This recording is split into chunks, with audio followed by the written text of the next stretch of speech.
हमें आपका स्नेह मिलता रहेगा तो यह कारवां साथ चलता रहेगा, सतत कारवां साथ चलता रहेगा। बिछुड़ हम गए थे गले से लगाए, न जाने कहाँ से हमें ढूंढ लाए। बिछुड़ हम गए थे गले से लगाए, न जाने कहाँ से हमें ढूंढ लाए। भटक जब रहे थे हमें पथ दिखाया, दिया प्यार इतना कि अपना बनाया। उसी प्यार को मन मचलता रहेगा, उसी प्यार को मन मचलता रहेगा तो यह कारवां साथ चलता रहेगा, सतत कारवां साथ चलता रहेगा। अगर आपका स्नेह मिलता रहेगा तो यह कारवां साथ चलता रहेगा, सतत कारवां साथ चलता रहेगा।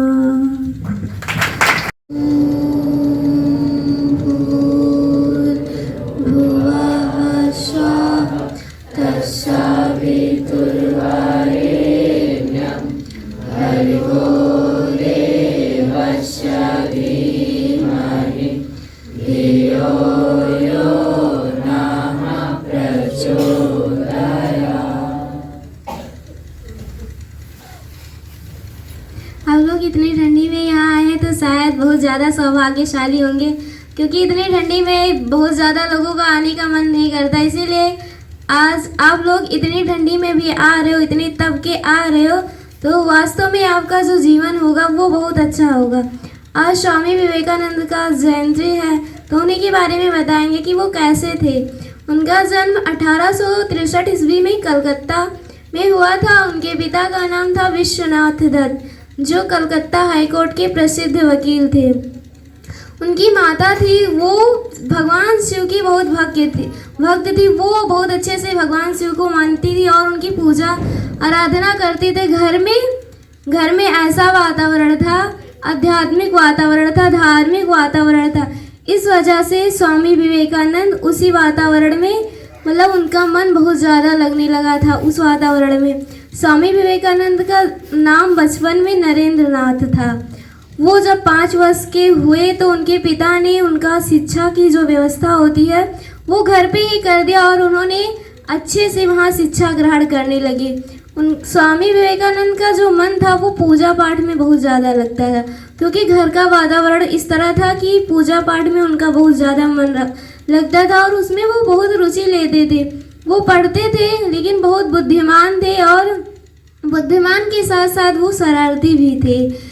और आसपास पड़ोस में जो भी कथा वथा होता था उसमें जाते थे और अनेक साधुओं से मिलते थे और उनसे बहुत ही क्वेश्चन पूछते थे कि उनके मन में बहुत क्वेश्चन रहता था कि भगवान कौन है, उनका अस्तित्व क्या है, उनसे हम मिल कैसे सकते। ये सारे क्वेश्चन वो सभी लोगों से पूछते थे, लेकिन उनका जवाब सुनकर वो संतुष्ट नहीं होते थे, क्योंकि वो ऐसे जैसे कितना बुद्धिमान थे।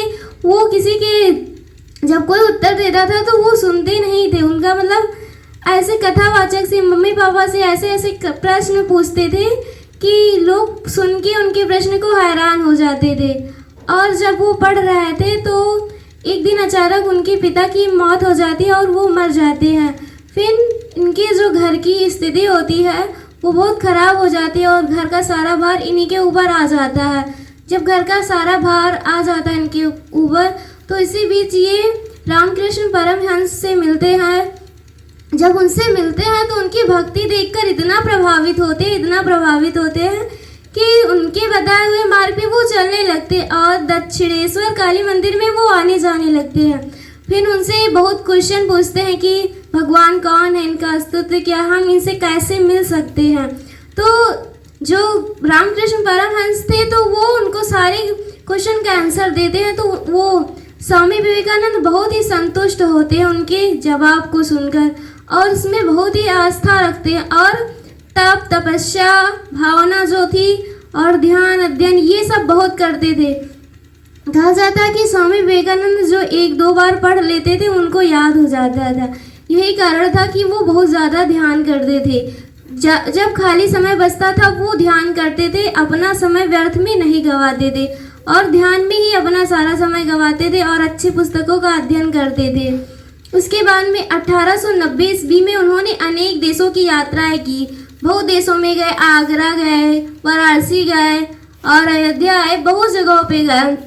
और उस समय वे राजाओं के महल में रुके और गरीब के कुटिया में रुके। वहाँ से उनको ये जानकारी मिली कि जो समाज में तानाशाही फैली है, धार्मिक विचारों में जो गंदगी है फैली है, लोगों के विचार में गंदगी फैली है, जाति पाति का जो भेदभाव फैला है, वो सब सारी चीज़ें जानी उन्होंने। और उन्होंने सोचा कि हम नया समाज का निर्माण कैसे कर सकते हैं। उन्होंने सोचा कि जब हमारे समाज में जो बुराइयां फैली उसको दूर करेंगे तभी हम एक नया समाज विकसित भारत का निर्माण करेंगे। नहीं तो जब एक बार वो पूजा करने गए थे, मंदिर में गए थे, तो देखा कि ढेर सारे बंदर उनके पीछे पीछे चल रहे हैं। क्योंकि वो आगे आगे चल रहे थे तो बंदरों को पीछे देखा, तो बंदर को जब पीछे देखा तो वो और तेज से चलने लगे, बंदर और तेजी से चलने लगे उनके पीछे पीछे।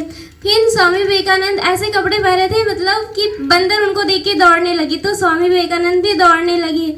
तो एक व्यक्ति ने कहा कि रुको, ठहरो, इनसे डर के भागो मत, इनका सामना करो। तो स्वामी विवेकानंद उसी समय रुक जाते हैं और बंदरों की आंखों में आंखें डाल के खड़े हो जाते हैं। फिर थोड़ी देर के बाद में देखते हैं कि बंदर भाग जाते हैं। तो ये क्या थी, परिस्थितियों से जो डर के भागता है परिस्थितियाँ उतनी तेजी से उनका सामना करती है, लेकिन अगर जो हम परिस्थितियों से उनका सामना करेंगे तो परिस्थितियाँ भाग जाएगी। स्वामी विवेकानंद का जो जीवन था वो ठीक इसी प्रकार था।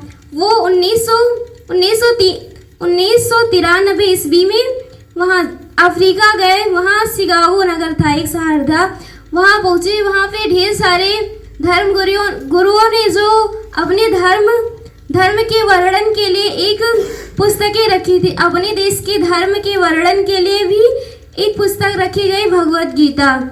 तो कई लोगों ने देखा तो उनका मजाक बना रहे थे कि ये छोटी सी पुस्तक, इसमें क्या होगा, क्या बोलेंगे, ये बहुत लोगों ने मजाक बनाया। लेकिन जब स्वामी विवेकानंद ने जब मंच पे गए तो उनकी जो आवाज़ थी उनको सुनकर, थोड़ी सी बात सुनकर जो सारा हॉल था वो तालियों से गूंजने लगा। जब तालियों से गूंजने लगा उसके बाद में जब भगवत गीता का सभी लोगों ने वर्णन सुना, उसके बारे में जाना, तो सभी लोगों ने भगवत गीता का ही लोहा माना।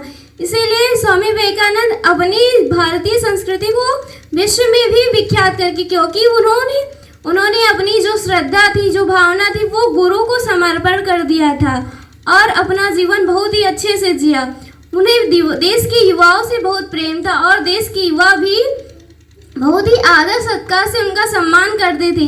देश आज युवा दिवस है तो युवाओं को जागरूक होना बहुत ज़्यादा ज़रूरी है। जब तक देश के युवा नहीं खड़े होंगे तब तक ये जो मिशन है तब तक कोई अंजाम शायद ना हो। इस मिशन का जब तक हमारा ये मिशन है वो युवाओं के लिए बना है और युवा ही उसका, युवा कोई उम्र से नहीं होता, युवा वो होता है जो हवा के रुख को भी मोड़ देता है। इसीलिए देश के युवाओं से और देश के हर एक जन से भगवान को यानी गुरु को बहुत ही अपेक्षा होती है। गुरु जो होता है और युवा जो होता है, जब उन दोनों की शक्ति एक ही दिशा में काम करती है तो जो उसका प्रभाव होता है वो लोगों को बदलने में मजबूर कर देता है। और जो हमारा मिशन है उसको लेकर जाना और जन जन तक पहुँचाना है। जैसे स्वामी विवेकानंद ने अपने गुरु के मिशन को अच्छे से लोगों तक पहुंचाया है, इसी तरह हम लोगों को भी अपने मिशन को अच्छे से पहुंचाना है।